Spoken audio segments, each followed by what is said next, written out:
Baka sabihin na naman ho ni Vice President and DepEd Secretary Sara Duterte na kontra na naman ho sa kapayapaan itong si House Speaker Martin Romualdez as well as dito din kay Mig Zubiri. Baka sabihin na naman niyang kontra sa kapayapaan. Anyway, ito ho yung top government official dito sa pambubuli ng China na mga nagsalita na. So, top government official on China latest aggression against Philippine vessels in West Philippine Sea. So, sa mga hindi ho nakakalam, may papanood ko ulit yung video kung saan ho napaka-generous nitong mga Chinese. To the point na kahit hindi mo nautusan guys, nilinisan ba naman ang BFAR vessels natin? So, watch on your own risk guys dahil nakakalungkot talagang panoorin na binubuli tayo sa sarili nating area, sa sarili nating bayan, sa sarili nating lugar.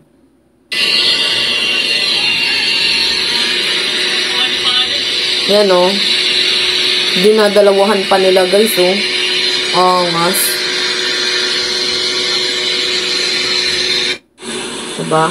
Tapos bakit yung PCG nakatingin lang din? Binibidyohan lang.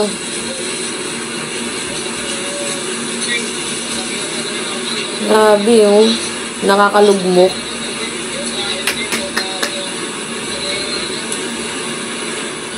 Ang bait nila no guys. Ang bait. Grabe. Diyos na ang bahala sa inyo. Kakarmahin din yung mga yan.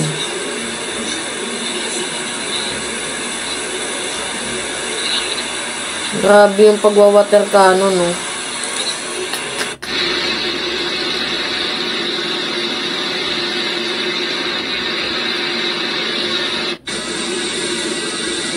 Ngayon, may floating barrier pa. Talaga nga naman, oo.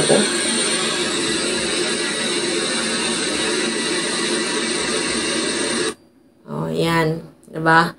So, ang inaalala ko lang naman kasi dyan, guys, ang concern ko lang naman, yung mga taong binuhusan ng, hindi natin alam kung tubig ba yan, or may halong chemical, or tubig alat, or tubig dagat. So, yun yung concern ko dito sa mga nandoon sa BFAR vessels, yung mga tao doon. Kasi, we do not know, palengke talaga tong mga Chinese to the point na baka malay nyo, venomous or poisonous or may chemical yung iwinater canon sa ating mga BFAR vessels, sa ating BFAR vessels.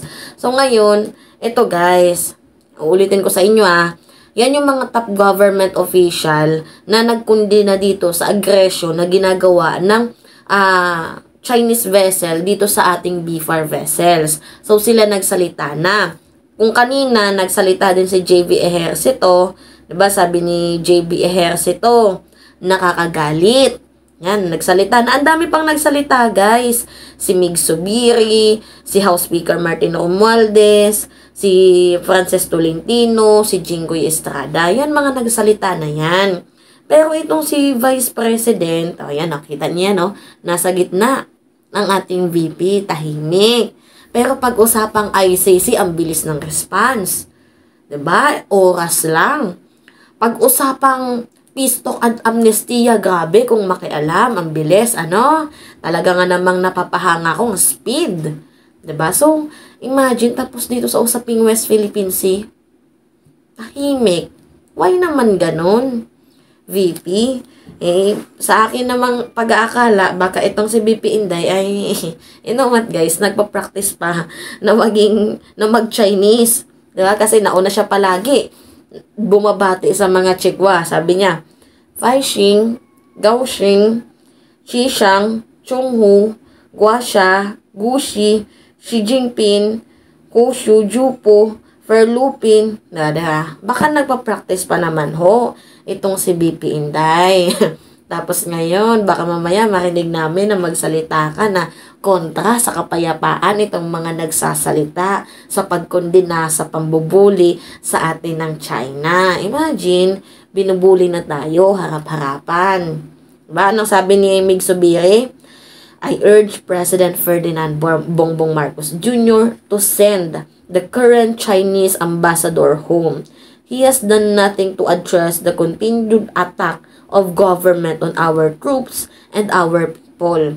Sabi naman ni Martin, we demand that Beijing take immediate and concrete action to cease these aggressive activities and uphold the principle of international law. The Philippines stands firm in its sovereignty and jurisdiction over Bajo de Masinloc and its territorial sea. We will not be intimidated nor we stand down in the face of this unwarranted and illegal action.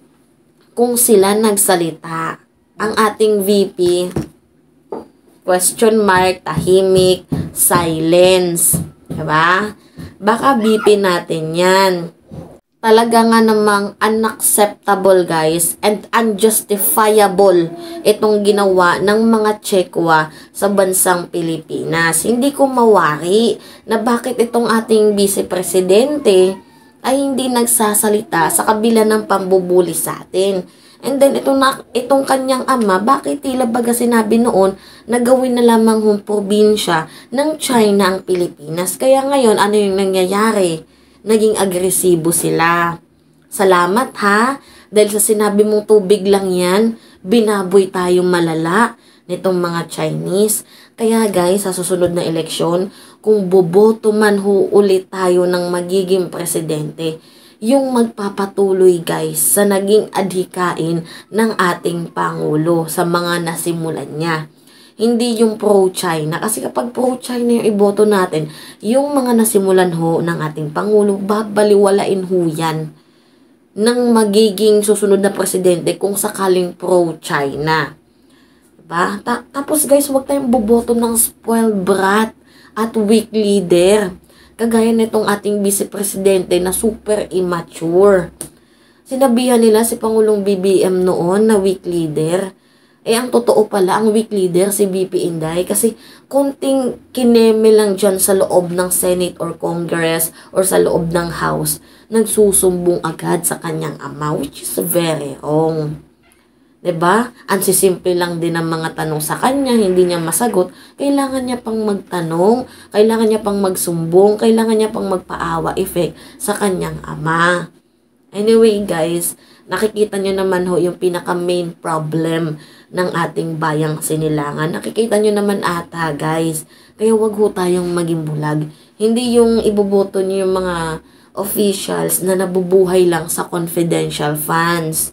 Sa budget kahit hindi naman nila ginagampanan ang kanilang trabaho. Kaya guys, maging wais tayo. Yung may pagmamahal at pagmamalasakit sa ating bayan. Yan ho yung iboto natin sa susunod na halalan.